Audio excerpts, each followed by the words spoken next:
Hello friends, alpana રસોડામાં તમારું સ્વાગત છે. આજે આપણે બનાવવાના છે છુંદો. છુંદો બધા બનાવે છે, પણ આપણે તડકા છાયાનો નથી બનાવવાના.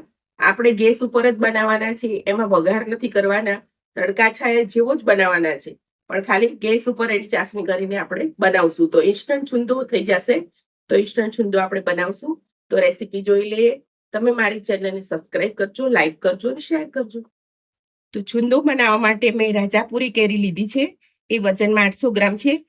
તોતા કેરી થોડી ખાટી આવે છે. રાજાપુરી કેરીનો છુંદો સારો થાય છે. તો રાજાપુરી, આ ખાંડ છે, મરચું, મીઠું અને શેકેલા જીરાનો પાવડર છે. તો આપણે રેસીપી બનાવી. તો કેરીના છિલકા ઉતારી આપણે અને એને મોટી ખમણીથી થોડું ખમણી લેવાનું છે. તો કેરી આપણી છોલાઈ ગઈ છે. હવે આને આપણે છીણી લઈશું. મેં થોડીક મોટી ખમણી લીધી છે. તમારે જેવું છીણ કરવું હોય, એકદમ ઝીણું કરવું હોય તો ઝીણી કે આવી તમે લઈ શકો છો. હવે આનાથી આપણે છીણ કરવાની છે. તો આપણું છીણ થઈ ગયું છે. તો હવે આપણે જે બાઉલ છીણનું ભરાય એટલું બાઉલ ભરીને આપણે સામે ખાંડ લેવાની છે. તો આપણે છીણને લઈ લઈશું અને ખાંડ ભરી લઈશું. આપણે જેટલું છીણ છે એટલી જ ખાંડ લીધી છે.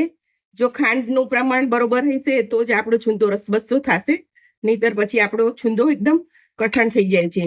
એટલે હવે આપણે ખાંડ અને આમાં થોડુંક મીઠું નાખી અને એને 2 કલાક સુધી રહેવા દઈશું, જ્યાં સુધી પૂરેપૂરી ખાંડ ઓગળી ના જાય.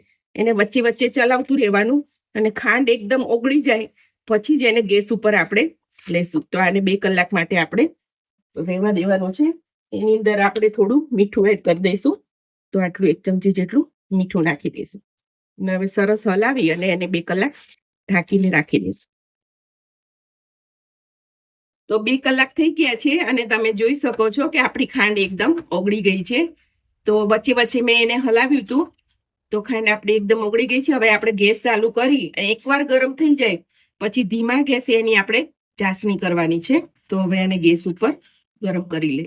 તો આપણો હવે છુંદો ગરમ થઈ ગયો છે, એટલે ગેસ ધીમો કરી નાખ્યો છે. એકવાર ગરમ થઈ જાય પછી ગેસની ફ્લેમ ધીમી કરી અને ધીમા ગેસે ઉકળવા દેવાનું, એટલે ધીમે ધીમે રહી અને આપણી ચાસણી એકદમ સરસ પાકી જશે. તો આપણા ફીણા બેસી ગયા છે અને છીણ શાઇનિંગ વાળી દેખાય છે, એટલે કે આપણો છુંદો તૈયાર થઈ ગયો છે. તો હવે આપણે એને ચેક કરી લઈશું. તડકા છાયાનો છુંદો આપણે તડકામાં આપણે એની ચાસણી કરીએ છીએ, જ્યારે અહીંયા ગેસ ઉપર આપણે ગરમ કરીને એની ચાસણી કરીએ છીએ. બાકી ટેસ્ટમાં અને બનાવવામાં એના જેવો જ થાય છે. આની અંદર આપણે કોઈ વઘાર નથી કરતા, એટલે છુંદો સારો થાય છે. તો આપણે ચાસણી ચેક કરી લઈએ. તો એક તાર થઈ જાય છે આપણો. તો હવે અહીંયા ગેસ બંધ કરી દઈશું અને આને એકદમ ઠંડુ થવા દઈશું. ત્યાર પછી એમાં મરચું અને જીરું પાવડર આપણે એડ કરીશું. તો આપણો છુંદો હવે એકદમ ઠંડો થઈ ગયો છે. તો એની અંદર આપણે લાલ મરચું નાખી દઈશું. તમે તમારી તીખાસ પ્રમાણે નાખી શકો છો. આ મેં 1 ચમચી મરચું નાખું છું.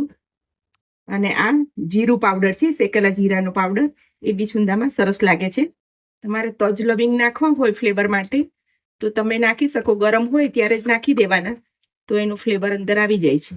તો બરોબર મિક્સ થઈ ગયું છે અને આપણો કલર છુંદાનો બરોબર લાગી રહ્યો છે. તો મરચું બરાબર છે. મરચું તમારા તીખાસ પ્રમાણે તમે નાખી શકો છો, પણ બહુ તીખો છુંદો આપણે નથી બનાવતા, તો આટલું મરચું બરાબર છે. તો હવે એને સર્વિંગ બાઉલમાં લઈ લઈશું. તો આપણો ખાટો મીઠો અને રસબસતો છુંદો તૈયાર છે. આને તમે 1 વર્ષ સુધી સ્ટોર કરી શકો છો. થેપલા, પૂરી, રોટલી સાથે એન્જોય કરી શકો છો. બાળકોને ટિફિનમાં પણ આપી શકો છો. તો આ રેસીપી તમે જરૂરથી બનાવજો. મારી ચેનલને સબસ્ક્રાઇબ કરજો, લાઈક કરજો અને શેર કરજો.